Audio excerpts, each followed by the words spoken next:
Lockheed Martin X-22A was part of a top-secret program that utilized anti-gravity technology. The disc was said to be equipped with a neutral particle beam directed energy weapon that was capable of affecting optical as well as radar invisibility. Evidence for the existence of the X-22A first came to light during Operation Desert Storm, when U.S. soldiers made claims of seeing a dish-shaped craft in the desert hovering close to U.S. military personnel. These same military personnel also made claims of seeing these aircraft fire intense beams of light that vaporized whatever target it fired its weapon at, leaving nothing more than a circular carbon burn mark etched on the earth the target once sat. Boyd Bushman, Lockheed scientist and aerospace engineer, describes a very similar nuclear-powered saucer aircraft you see pictured before you. The saucer project was assigned to a group of engineers. It was to provide the military an aircraft yielding supersonic speed with remarkable service-ceiling capabilities. Mr. Bushman explains in the following program that they utilized reverse engineering protocols on the 1947 Roswell, New Mexico's unidentified flying object craft's debris to replicate an anti-gravity saucer aircraft. Einstein's work is only a slight modification of Newton's work. But we do understand that Newton's work has, Newton's work, for example, Newton says anything that's in motion tends to remain in motion, right? Okay, so I have something, and I'm taking it around counterclockwise. And see, and what Newton said is true. It just wants to go around and around and around and around and around. This particular thing is called a celt. It is not, it's clear plastic, there's nothing in it. Okay, now I'm going to take it around clockwise. It says, no, I don't want to do that. It's just like my children. I will do it my own way. How did it go the other way? Precisely. A Newton's law. Is that because of the rotation of the planet, or? Well, there Can I try that? You may. In fact, first of all, send it around counterclockwise. Okay. And this is called a cell? It is celt. C-E-L-T. What's in it? Okay, there we go. Nothing's in it. It's plastic. Okay, now take it around clockwise. Okay. And it says no, and it goes back the same number of turns you said. I've never seen anything like that. Now go out stronger. I know. See, I'm looking for the exception to the rule. You have to, if you can use language, you really need to convert it into mathematics. Yep. And calculate what your theory would say that it would do. Have you ever thought of actually building a craft itself that could levitate? Oh, yes. Actually, I have a lot of ideas on that. I think the potential in that is pretty high. Actually, what do you think would happen if you built a flying saucer and you started flying around Vancouver? If I built a flying saucer flying around Vancouver, I am sure that, oh my, there'd be a lot of excitement. Oh, yeah. I mean, big excitement. And probably the police and everybody else again would be chasing me down. Well, they would think it's extraterrestrials.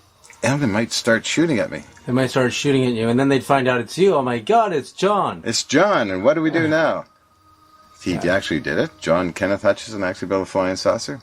I think the realm of it is quite probable, since I was studying some of the older experiments done by T. Brown, Podolinoff, and those folks. And what's interesting about Podolinoff is that the anti-gravity effects seem to go right down the Earth all the way up to an unknown area. Has anybody ever threatened your life? I mean, as far as like trying to possess what you have here, I mean, seeing it as a threat. Has anyone ever, threatened you and said that, you're on to something and you're not allowed to be doing this? And no major threats. Mostly people saying, well, you should work for the U.S. government. That's a lot of emails I get are like that. And that they're ready and willing to stand by and give the funding out. But I've never been threatened. I've been also approached by religious groups saying, well, my duty is to continue on with this and make it a practical system. Yeah, I mean, if you can levitate an iceberg, you could end a drought. I mean, you could land in a dry lake bed. You could change architecture. The work that Hutchins has been doing, he has Tesla coils, he has Van de Graaff, and he has, very frankly, static electricity generators. Notice that data doesn't have to make sense. Right. Data just has to be truthful. The truth. That's right. It's more important than proving Einstein right or wrong. Okay, now his data showed everything from a chocolate milkshake snaking toward the top of his room to bowling balls floating in the air. To I have all his data, and I've been following it. I am a senior scientist from Lockheed Martin. I have been a senior research engineer for Howard Hughes, Texas Instruments. Nevertheless, we've been working for some time now in order to determine where the next energy levels are going to come from. Now by that I mean we aren't talking about wind or solar or even atomic. We have other formats of energy that we've theoretically proven that are available. Not only that, but there have been significant developments, and many times the things that we look at and call UFOs are really some of the developments that we've been involved with. Did Lockheed have been involved with?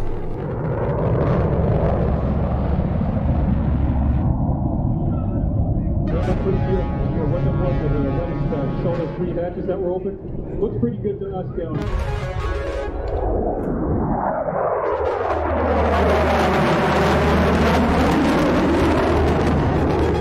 So, are these some of the UFOs we're seeing? You believe are ours? They're United States military. Well, Area 51 is literally where the majority of the things that we call the Black Program were developed, and many times sightings would occur directly associated with them. So you had a number of sightings, and then that prompted you to go to Area 51. And here was one of the old-time developments. Oh. Now, I happen to know the guy who put that together. How far does this date back? March? No, Mach 1.2? I know it doesn't say, but in actuality, it's way, way back. The first, we must be at least 30 to 40 years. 60s? After the Roswell crash, in the first week of July of 1947, it is alleged that the alien bodies in the craft are taken to Wright-Patterson Air Force Base in Dayton, Ohio. That's where the alien bodies in the craft were taken. What Boyd Bushman is holding up is a document that states that a reverse-engineered, nuclear-powered flying saucer that has a ceiling of over 60,000 feet, a range of 3,000 miles, nuclear-powered, anti-gravity saucer that we reverse-engineered from the alien craft, and he knows who did it. He's testifying. Boyd Bushman is the man who designed the Stinger missile for General Dynamics. He worked for Howard Hughes. He worked for 20 years. He was at Lockheed Martin. He had access to above top secret and top secret files. He knows how to develop and reverse engineer anti-gravity technology and is actually demonstrating it in front of us. And here we are for the first time in history. He is showing us proof that at Wright-Patterson Air Force Base, we reverse engineered flying saucer technology. In 1959 was the first date this thing flew. I mean, this is incredible. He's giving us what no one has ever been able to find before. And, he won't say, that it was an alien craft, obviously. I mean, it could have been something that was ours. But if we have anti-gravity, if we've developed anti-gravity at Lockheed or, any level, secret level of the Black Ops, divisions of research, why aren't we using it in the war? Why doesn't the F-117 levitate? Or does the F-117 levitate? Well, the key question from a physics point of view is a matter of another force. The question is are there more forces beyond the 4 or 5 forces that we're all acquainted with? The strong force, that's holding The strong force, I understand that. The strong force and weak force, electromagnetic force, and gravity. Well, we have been under some development recently where the astronomers have begun to analyze the motion of galaxies apart. Right. And we have identified that indeed the galaxies are being impelled apart. We used to say at increasing velocities. The recent data and the better data says that there's still a repulsing force. Well, a repulsing force is an anti-gravity. It's stronger than gravity. Literally. Newton says for every action there's an equal and opposite reaction, right? Well, okay. If that's true, then I don't know. Don't let me get this thing lost, but if I let this fall on this carpet, if I had a concrete, if its elasticity was the same, then the best that it could do would be to come back to the same height that I drop it from, right? Right. And if it came out higher than that, then I would have violated Newton's law of equal and opposites, right? Okay, I need your hand. This is a standard tube, and you're going to catch these. These are magnets. Okay, now do notice that this is copper. It does not care about copper at all. It is not like iron.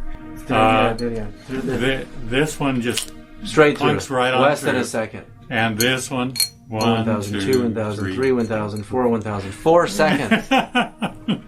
No, that's true. So now you're canceling out gravity. Well, by something that cares little about magnetism. The two opposing forces in here. It's a matter of what is the aluminum doing. Why does it care about moving electrons? Right. Similarly, over here, I have aluminum. A lot of people are doing nothing more than getting huge quantities of mass and see if they can get a gravity wave to cause things to move. Well, that isn't what we're talking about at all. So I wondered if gravity could be related to its cousin magnetism. And so I found that when I take two magnets together, I have some neodymiums around here that I'm actually afraid of. They're so strong. They can danger you. But anyhow, you take a magnet, you go to put them together and they go clunk, right? But you take one of them, move it around, and all of a sudden it doesn't want to go together. The repulsive. So I got I ordered one at $5,000 a piece, with a 1/4-inch hole through between both of them, and I put a brass bolt and I tightened them down, forcing them together. And then I put them together in a thing that looks kind of like a rock. Okay, and then I got another one that didn't have magnets in it. And Galileo, in all his endeavors, he went up to the Leaning Tower of Pisa and he dropped a big rock and a small rock. And his buddy down at the bottom kept telling him that the large rock and the small rock arrived at the same time.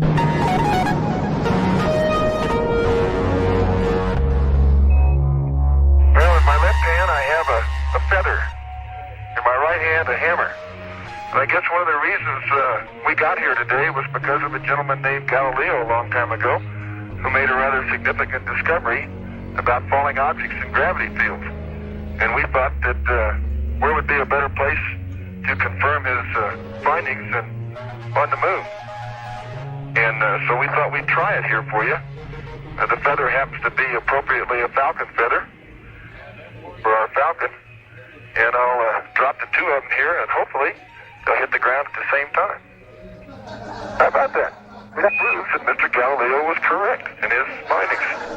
Well, I went up to in the Lockheed Building 501 by the side of escalators and elevators. Oh, wow! And I got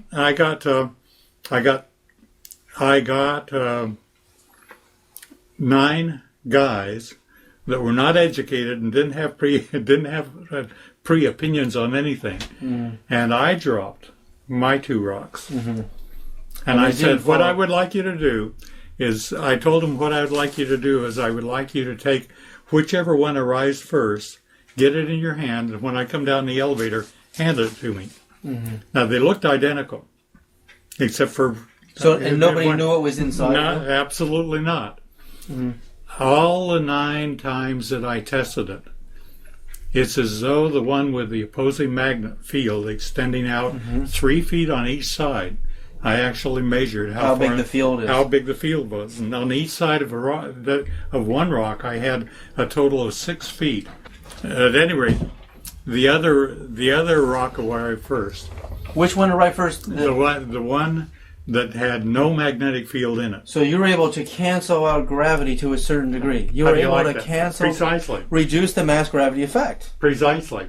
By opposing fields. Isn't that nice? You bet. And got 9 signatures and I always get, You did that at Lockheed? What year was this? At least 8 years ago. This is the actual document of Boyd's where he proved that by altering the field in a falling body, the magnetic field, it reduced its mass gravity equivalent and canceled out the effects of gravity to a certain percentage. And he did a building 500 drop test conducted from a height of 59 feet. The location is in White Solomon, Texas, and the time was 12:20 p.m. And this was in 1995, December 12th. Nobody knows this. I know it. So mass gravity is not, you can alter it. Gravity within itself has to have, gravity goes through anything that is solid and anything like iron or anything else. But it has to have a magnetic component, which may be canceling out within itself. But as soon as it got around my rock, it all of a sudden recognized the presence of my rock. One of Einstein's students tried to merge electromagnetism and gravity, and he rejected it. But he didn't have an experiment like you did. No, I understand. I know that. Yeah.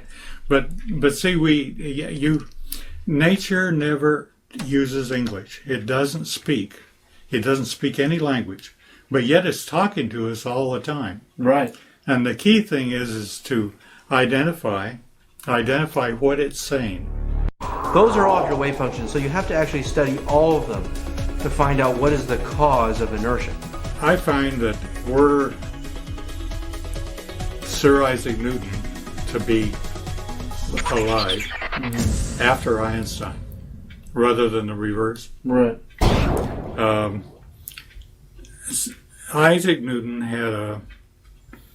had a form of mathematics called the binomial expansion, where basically you can take anything that's mathematic, your sines, cosines, even the definition of pi, and you can put them in an expansion format. And if you add them all up, you get the correct definition of pi or sine and everything else. But it's usually meant for a binomial expansion. If you really take Einstein's equation, it is a binomial. It is a binomial expression. Right. It's mass and energy are equivalent. If you do nothing more than shove that into Newton's series expansion, you will and you multiply it like Einstein did, by m0c squared. You multiply every one of the series expansion by that. Mystically, the first term, which is 1, when it's multiplied times m0c squared, is the large force. The second one turns out to be kinetic energy. I mean, 1/2 mv squared, not c squared. Because Einstein had v, and the c's cancel. It goes on ahead and basically shows that there are as many as 7 significant forces. Really? And the first, if you can include the kinetic energy, it turns out to be the first 5 we know. Right. The 6th, 7th, and 8th we don't know. Right. So you're saying... But we're taking the expression associated with the binomial expansion and taking a look at it And it looks like that indeed we believe that anti-gravity's there, that it's one of them. It's one of the forces, But we have forces that are yet to be named. Because I knew you were coming, I called a friend of mine who was a Navy doctor during the same time period we're talking about. Slightly after that, and he all of a sudden was healing a pilot, a person that had been a pilot. And he began to tell him a story, and he basically said, one day I was up in one of the faster airplanes that we had, and I had something that was a spherical object that was ahead of me. And I called back and I said, are there any friendlies over here? He actually took off from a Texas location, headed off that way, and towards New Mexico. And they said, well, no, there's no friendlies here. He said, not only that, but he's accelerating away from me, and yet I have the fastest airplane that's been designed. And therefore it can't be one of us. Well, that was. And he said, well, they said, well, you have the weapon on board. It was a new design. Oh. And he said, go on ahead and shoot it down. And so he did. He shot down the Roswell craft. Do you know who did it? He said, don't give the people my name, nor give you know this man? No, certainly. He shot it down. He's a very dear, what kind of a weapon? The doctor is a very dear friend of mine. What kind of a weapon? I don't know. We have all kinds. Because bullets were only 1,500 miles an hour back then. We have all kinds of things out there. An electromagnetic pulse. Soviet Russia. Anyhow, Nikola Tesla died in the Hotel New Yorker on July 7th, coming into the morning of the 8th in 1943. Freedom of Information Act request. FBI FOIA documents reveal that Tesla's death ray was the only defense we had against atomic bombs. And the question is, as these documents reveal, this secrecy around the Tesla death ray, which is a laser weapon used to strike at an aircraft as a ray to short circuit all of its electrical systems, all of the spark plugs, all of the engineering in the craft to actually down the craft. The question is the Tesla death ray the weapon that was used, that Boyd Bushman's testimony tells us, to take down the flying saucer at Roswell? Because we know from the dates that the Tesla death ray was being developed in 1943 by the United States government, and the Roswell craft appears in our skies in 1947 in July, that there's plenty of time to have developed the weapon that we shot down them at Roswell. Then the individual said that he went and landed at a nearby airport, went over and walked into the craft. Evidently one of them was out walking around, because there were only 3 when he was in. 3 aliens at that time? And he walked in and they were all 4 feet and under, but he could see through the walls of the craft from the inside out. Whoa. And it kind of... translucent material. And the material he was stepping on was spongy, he said. It wasn't... So what about this liquid wall at Roswell? Well, if you will follow your friend and mine, Lazar, they didn't find any light bulbs, any electricity, or any requirement for such a thing. The people that are alive will figure out how to escape this I know place. what you're saying, yeah. And actually, nature wants to tell us how to escape. Mm-hmm. I mean, with the additional 4 forces that we're working toward, there should be no problem. Going to Andromeda. Got it. We can go to Andromeda with one of the other forces, not the forces we know. Exactly. That's it. And we will be able to travel faster than the velocity of light, of course. Well, Paul but see, Einstein simply said you cannot communicate beyond the velocity of light using photons. But action at a distance proves that. But let's say that, and if I had a blind Einstein, he said you couldn't travel faster than the velocity of sound. Right. If a seeing blind Einstein says you can't travel faster than the velocity of light. Right, I guess so. But if thoughts can travel faster, right, then he would say there's another You force. can't travel faster than the velocity of thought. That's incredible. Action at you know about spooky action at a distance Yep. and singularity. Now that's you tied them all together. It worked in your mind. Because Paul Dirac said in this, Perfectly right.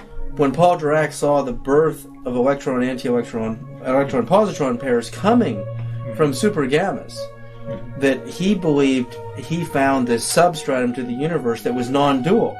It was pure negative. And I don't even know if it was really negative.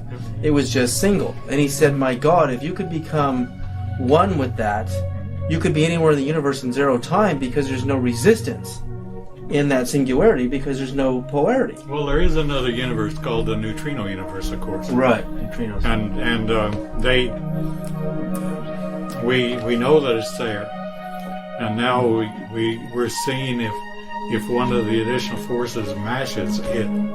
So the neutrino universe is another universe, not just... Not only that, we know that we know that what we have is we're about 5%. Mm-hmm. Everything that we see is about 5%. Mm-hmm. And then there's dark matter that we don't see. Right. And then beyond that is about 70% of dark energy. Mm-hmm. And that's what we're talking about.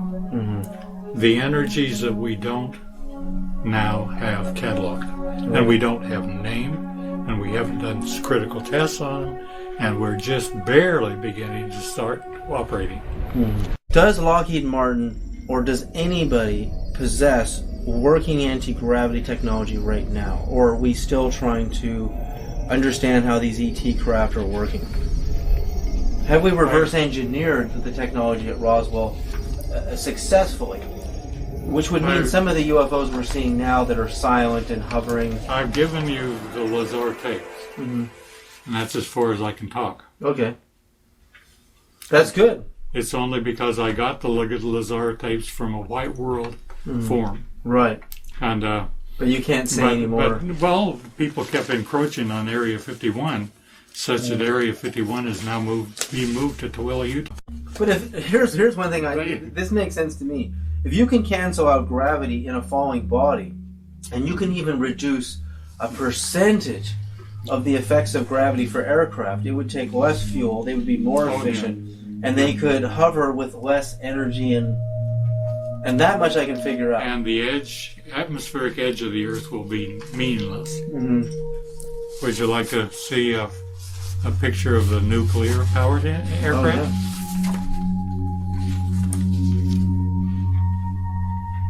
What's the date on this one? I refuse to say, but there's the nuclear pile that actually flew. That hunk of junk right there flew? It actually was in the belly, providing...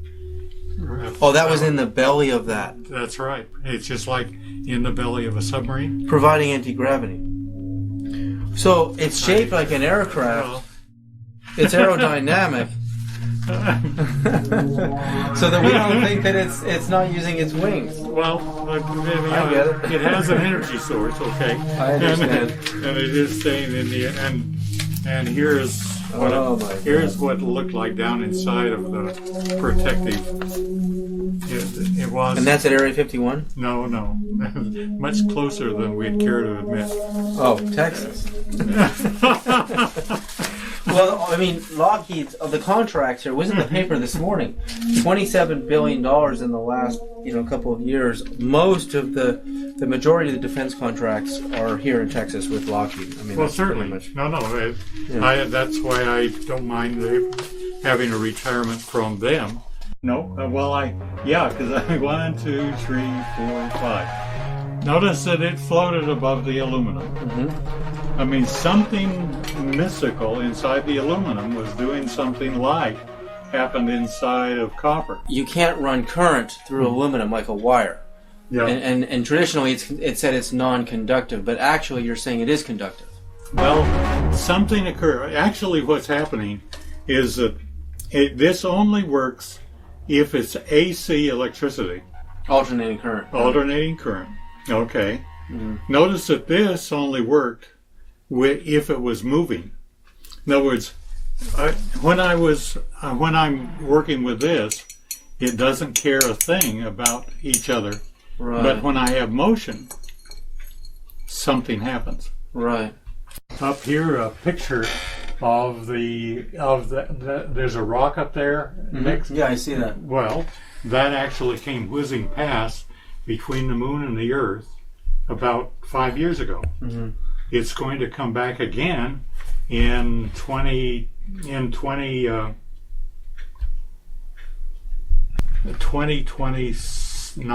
Yeah, 2029, and then it will come back and just between the Earth and Moon, and it will come back the next time in 2036. Though the and orbit is actually, decaying. it will collide someplace between Siberia and Africa, and Oh, it no. will be a huge Yeah. impact. Many, many, many megatons. Bigger than Tunguska? Don't know. How Right big now, is that thing? It depends on its velocity, but it's there. We know it. We're tracking it. Oh my And God. I said, and number 6, veer its orbit. The evidence provided by Mr. Bushman in the program you've just reviewed is extremely powerful, as one must consider the magnetic field examples he reflected while filming this interview. It is all indeed impressive, but I realize there are still many online skeptics out there that will be left with reasonable doubt to the authenticity of the claims he's made. I would like to point out the most powerful evidence and only document that's government approved and regulated before it becomes valid. I presented it on the screen, which reflects the actual patent, which is still filed under the name The Apparatus and Method for Amplifying a Magnetic Beam. It was filed April 17, 1997, and was approved on July 27, 1999. If Mr. Bushman's claims were fake, then logically one has to ask why the government would approve a patent for the military contractor Lockheed Martin based on Mr. Bushman's invention.